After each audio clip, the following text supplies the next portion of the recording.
A new Australian film is being released in Australian cinemas on September 22nd, a film called The Curious Case of Dolphin Bay.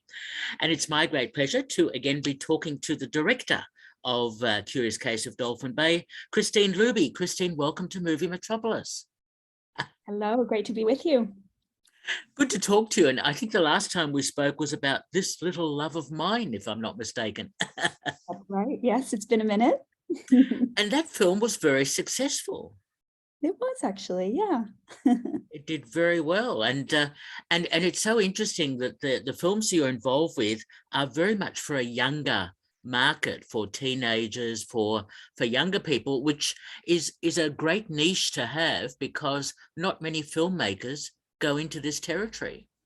Yeah, exactly. I mean, I love to make films for an audience. I don't just make them for my own personal pleasure. I love making material that an audience really responds to. And so, yeah, you're right. I've had a great response to my rom-coms and now some YA content as well. So it's been good. Okay, so tell me about how did you get involved with Curious Case of Dolphin Bay? Sure. So this is a project that was developed by the Steve Jaggi Company and Mar Vista Entertainment in the States. And I would have read the script about 2 years ago now. And when I read it, I instantly went, oh my goodness, I have to do this film. We were in the middle of making Dive Club at the time, so I had to wait patiently and bide my time and practice some more. And then finally we got the chance to make it. Yeah, I guess would have been November, December 2021. Ah, okay. How interesting. And the screenplay is by Jacob Stock. Did you work with him at all? Yes, we did. And I've just got a chance to finally meet him in LA. He's a very talented writer. And yeah, we got to have probably just one session where we bounced ideas back and forth, but very talented guy and provided a blueprint of everything I needed to make the film. He's a great guy. Okay, very good. Now, as I said, this is a film for younger audiences. How easy was it for you to cast the young actors who are front and center in the film? Mm-hmm. Yeah, I mean, casting is always a tricky one. You have to, especially in this day and age when you're not having people in the room, it's all over Zoom and watching recorded tapes. So look, you try and just hire the best actor for the job and hope that there's chemistry and hope that they all connect and hope everyone sort of does their job. I got super lucky on this film, I must say. So Isabella Rose, who plays Quinn, and Jaden McGinley, who plays Teddy, perfect chemistry. They were just spot on the second they were in the same room. I was like, oh, thank goodness I got it right. Just brilliant, played off each other so beautifully and really set the tone for the whole piece. Well, they seem very natural and they work extremely well together. Did you do much rehearsal and work with them before shooting? Yeah, I had about 4 or 5 days maybe with everyone there. So yeah, look, I don't rehearse a lot with them. We mostly did icebreaker games. I had Isabella and Jaden in the pool diving with sharks at SeaWorld the day after she arrived. It's like, welcome to Australia. Get in the pool with some sharks. They're only small, you'll be fine. So yeah, that was great. And we did escape rooms, we got pizza, we just sort of hung out because for me, I knew they would all show up knowing their lines, and there's not enough time to really kind of go into every scene in depth. So we mostly concentrated on having fun, getting to know each other, getting comfortable. And I told them it was like we were building a sandbox, and we would throw in different toys and try different things and have a play. And anything that didn't work, we'd toss out of the sandbox, and anything we liked, we'd keep. So that really set the tone of the film. And I hope provided a safe space for them where they could try anything and fail and bring it back again, and just be comfortable on set. That was huge. Okay, that sounds great. And there's a nice tone to the film about this mystery. And I think actually I read somewhere, was the film originally called The Mystery of Dolphin Bay? It was, yes. It had a last minute name change. Ah, was there a particular reason for that? Oh, some boring thing to do with clearances, I believe. Yeah. It's so interesting to have release titles and how they can change. Yeah, but what's so interesting is the mystery that is part of the story and so on, and it's nicely developed. It's well shot, but not full of special effects or CGI or anything like that. So it looks quite natural, which I think, which for me made it hark back to a lot of the kids' films from the 50s and 60s and so on, that were very much adventures and they're discovering things. And even Skippy came to mind, when Skippy was always discovering things all the time with his young handlers and so on. So I gather you're using a lot of that perhaps as part of your filmmaking process. Yeah, it was important to me to do a lot of that in camera. Not having the largest budget, I knew relying on a lot of special effects just wasn't going to be a thing. And I kind of love that because it forces you to think quite creatively. I'll give you a quick example. In the cave, we wanted to have, we're trying to figure out how to light it and how to make it a bit magical. And we came up with this idea of glowworms. Now, the big budget option is perhaps to add them completely in VFX later on. But my cinematographer, Xing Feng Chung, known as Feng locally, he's fantastic. He was like, why don't we project the glowworms onto the cave? And we brought it out and tested it, and it worked beautifully. And it was such a clever solution to what could have been an expensive problem. So I love finding little fixes like that. I find it immensely satisfying when you can do things in camera and you know exactly what you're going to get on the day. Well done, because that came through very well, and I thought, look at this lighting or whatever, the CGI, I'm sure, but obviously not. It's in fact, where was the film shot in the near the Gold Coast or whatever? Because that cave must have been an interesting find for you. It was funny you mentioned that. That was the single hardest location to find anywhere. And I really tried to stand my ground for a while. I was like, we need a real cave, has to be a thing. We looked everywhere. We were going to go north, south. I mean, we just looked everywhere. We could not find the right solution. So that is actually the glowworm caves in Mount Tamborine, which is a man-made cave.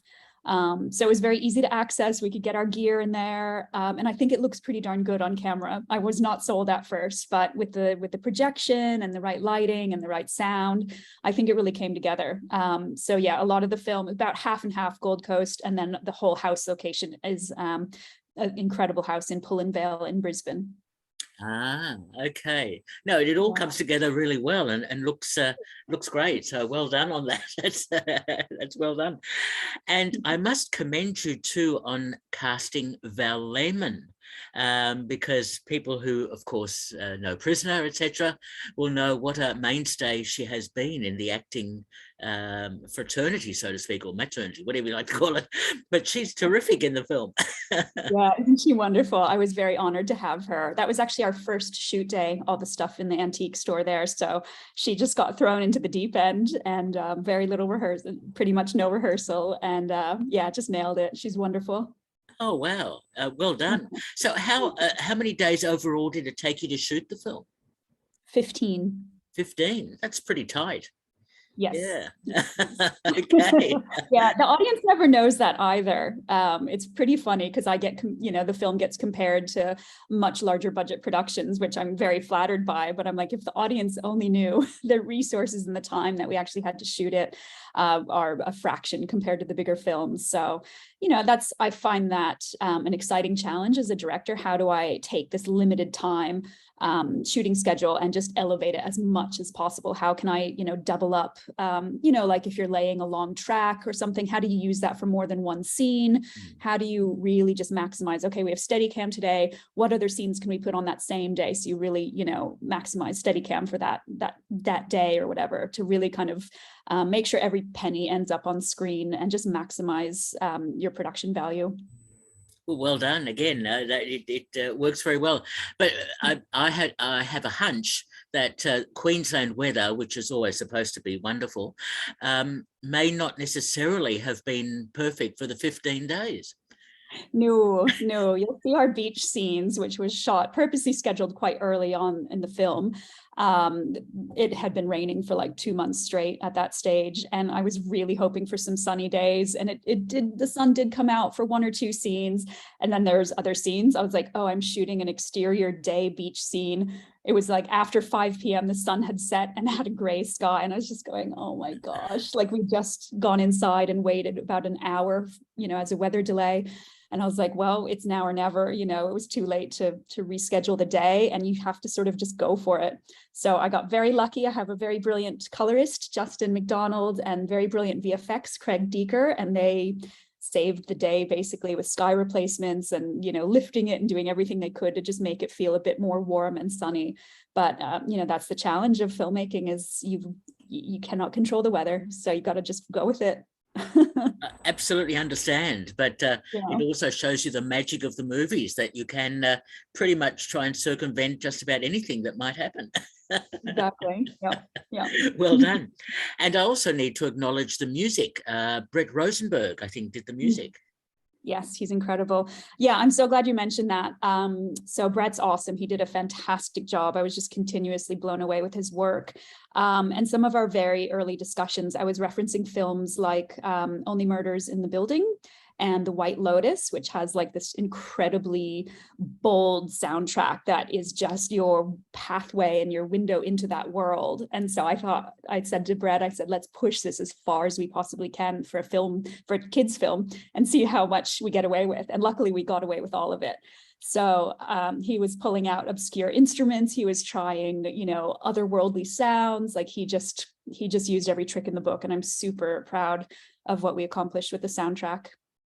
Well, again, well done. It all fits together very nicely. And it's good to see the film is being released on September 22nd, because, of course, school holidays is is a great market for a film like yours. And I think Curious Case of Dolphin Bay will attract a young audience, because, as I say, there aren't that many films for younger audiences. Yeah, that's exactly right. Yeah, it's had a nice little run so far. So it premiered at the Gold Coast Film Festival, then it went to the Outback Film Festival in Winton, and then it had a bunch of screenings out at Cinefest Oz. And our Allegra Tio, who's the actor who's based in WA, has just been swarmed with school children, like coming up to her and being so excited about the film. Meanwhile, it premiered on the Disney Channel and Disney Plus in the States. And now it's in theaters on the 22nd. So I think Australian audiences have the best time seeing it in the theaters as opposed to the small screens. So I'm very, very excited for everyone to watch it on the big screen. And can't wait. It's a huge honor to have it premiere theatrically. Absolutely, and I'm sure it will go well. And it's so interesting. So there's an Australian-American sort of co-production sort of behind all this, or is it pretty much largely Australian production? It's not an official co-production. It was just a project that sort of originated in the States, but it was made in Australia by Australians. I'm a dual citizen, in case you're wondering about the accent. So yeah, it's very much an Australian film, I would say. Yeah. Okay, terrific. And I can see the film having currency in Europe and other territories as well. Yes, we're waiting to hear where it will go after its theatrical release. Terrific. Well, Christine, congratulations on the film. And I must ask you, are you working on another film at the moment? Yes, I'm calling in from Ireland this morning, where I'm hard at work on my next project, which is, I can't say too much about it, but I will tell you it's a rom-com. So yes. Rainy Dublin. Excellent. Ireland. Yes. The Irish film industry is just so interesting. They make some really good, not a huge number, but really good films. And terrific. You're working in Ireland. That's fantastic. Yes. Along with 30 other productions right now. It's busy over here. So yes. Oh, excellent stuff, Christine. That's wonderful. And I must ask you, have you seen anything else lately that has impressed you? Oh, goodness. That's a good question. I've been binge watching Netflix rom-coms in reference for my own project coming up. So, oh, goodness, you've got me. Oh, geez. That's a really good question. No, but there's lots of stuff in the cinema that I'm dying to see. I've got some catching up to do. Yeah.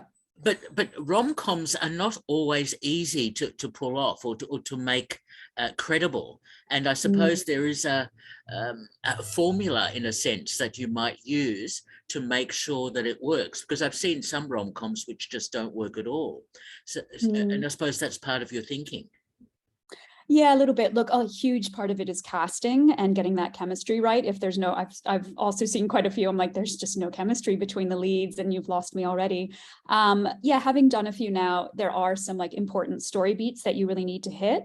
And I think because there's such a large amount of them being made, people are now, it's sort of like knowing the rules and then being able to break them a little bit. So the one I'm working on now breaks quite a few of the rules, which is fun to kind of know the foundation and then elevate it a bit more. But yeah, a lot of ingredients you need to get right for the perfect rom-com.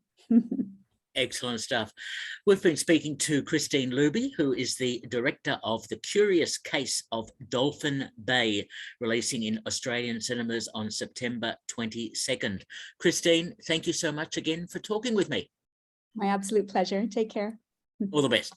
Bye-bye. Bye.